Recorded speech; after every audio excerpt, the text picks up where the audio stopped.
بسم اللہ الرحمن الرحیم۔ سیدہ فاطمہ الزہرا رضی اللہ تعالیٰ عنہما کی وفات کے بعد مولا علی نے ان کی وصیت کے مطابق دوسری شادی کی۔ حسن حسین زینب ابھی چھوٹے تھے۔ آپ نے سیدنا عقیل کو رشتہ دیکھنے کے لیے کہا تو کلبسی بنو کلاب کے قبیلے کا انتخاب ہوا۔ سیدنا علی کی خواہش تھی کہ کوئی ایسی خاتون ہو جو شجاعت، سخاوت اور اثار کی خصوصیات سے مالا مال ہوں۔ بنو کلاب کی خاتون فاطمہ بنت حزم کے گھر رشتہ بھیجا تو سردار حزم اپنی بیوی کے پاس گئے اور پوچھا کہ سیدنا علی کا بیٹی فاطمہ کے لیے رشتہ آیا ہے، کیا آپ نے اپنی بیٹی کی ایسی تربیت کی ہے جو نبی کے خاندان میں بیاہی جا سکیں؟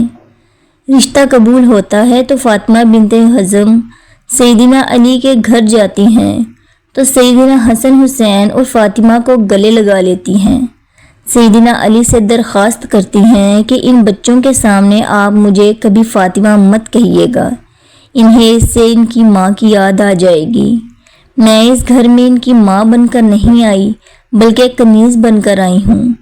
میرا یہ مقام نہیں کہ ان کی ماں کی جگہ لے سکوں۔ اس کے بعد آپ نے انہیں بیٹا نہیں کہا بلکہ ہمیشہ مولا کہتی رہیں۔ ان کے 4 بیٹے ہوئے، اس لیے انہیں ام البنین بھی کہتے ہیں، مطلب 4 بیٹوں کی ماں۔ اپنے بیٹوں کو ہمیشہ حسن حسین علی کی طرف اطاعت کا حکم دیا، ادب سکھایا اور کہا جو وہ کہیں بس حکم بجا لانا ہے، بحث نہیں کرنی۔ یہ اہل بیت ہیں، ہم ان کے نوکر ہیں۔ 4 بیٹوں میں عباس ابن علی، عبداللہ ابن علی، جعفر ابن علی اور عثمان ابن علی تھے۔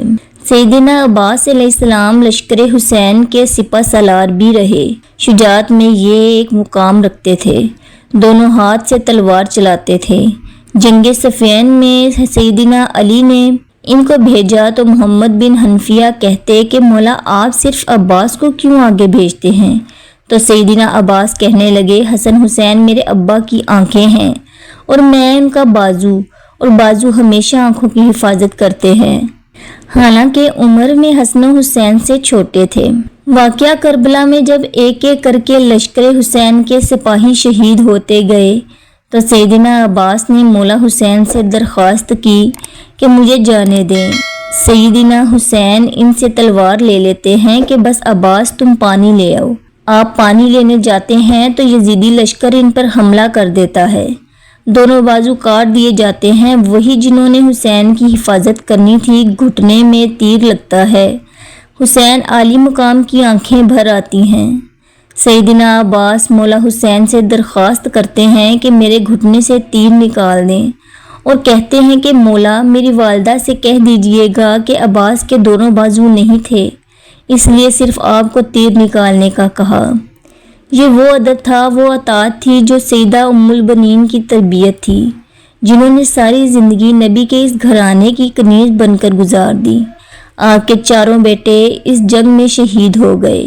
علی کے 5 بیٹوں نے اس میں جام شہادت نوش کیا، جس میں 4 سیدہ ام البنین کے فرزندان تھے جو لشکر حسین کا نہ صرف حصہ بنے بلکہ امام عالی مقام پر اپنی جان تک قربان کر دی اور ساری عمر کبھی زبان پر کوئی سوال نہ لائے۔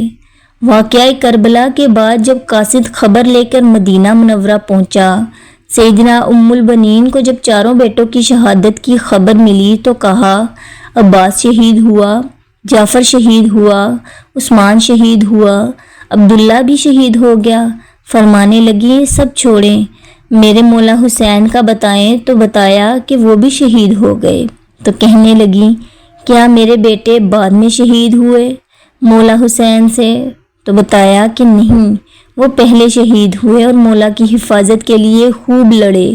تو شکر ادا کیا کہ انہوں نے بے شک حق ادا کر دیا۔ یہ وہ ماں تھی جو اہل بیت کے مقام کو سمجھتی تھی، جس نے اپنے سارے بیٹوں کو ساری عمر صرف اطاعت سکھائی، ادب سکھایا، خود کو اس گھر کی کنیز بنایا اور حسن حسین کو بیٹا بنایا۔ بیٹا نہیں ہمیشہ مولا کہا۔ خدا ہم سب کو اہل بیت کا مقام سمجھنے اور اس ادب و اطاعت کی ہدایت فرمائے جو سیدہ ام البنین نے اپنی اولاد کو سکھایا، آمین۔ اگر آپ کو میری ویڈیو اچھی لگے تو اس کو لائک اور چینل کو سبسکرائب ضرور کریں، شکریہ۔